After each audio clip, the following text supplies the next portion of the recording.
Here is a short summary of today's class. Today we spoke about strategic inflection point. The idea was from Andy Grove's article of strategic dissonance.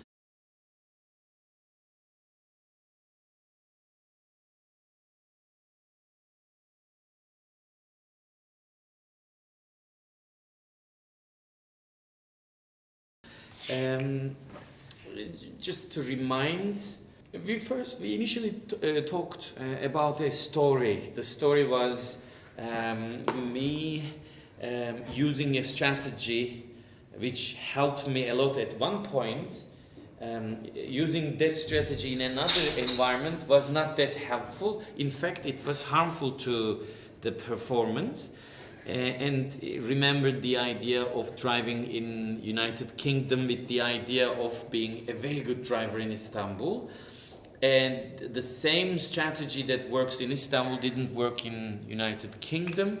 And another example of a strategic inflection point was BlackBerry telephones having buttons on it, and at one point iPhone becoming more and more popular, but BlackBerry not changing, not shifting from one to another strategy. And if you remember, we spoke about a strategic inflection point being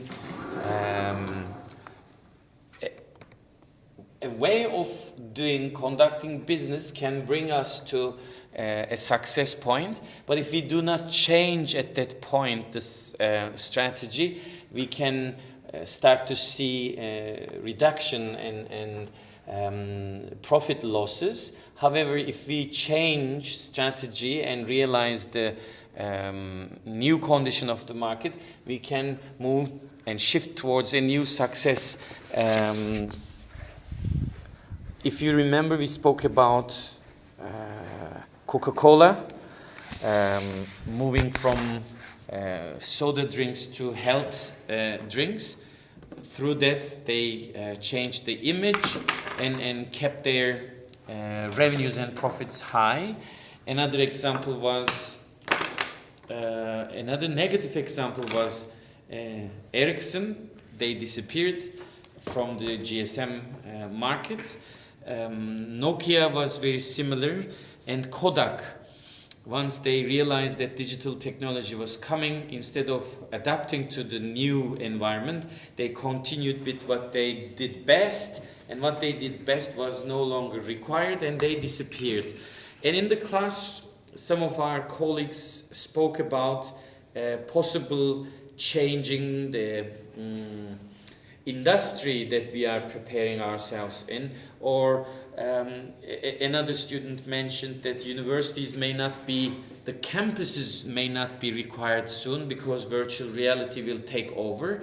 When we realize that profits are dropping, generally speaking, CEOs, general managers are cutting costs.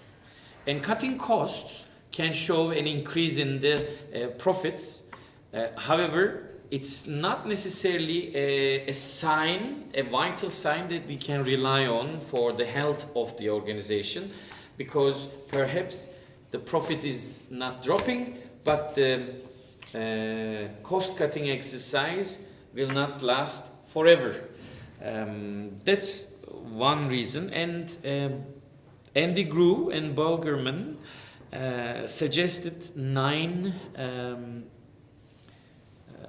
ways of realizing that strategic inflection is different than natural drop in profits.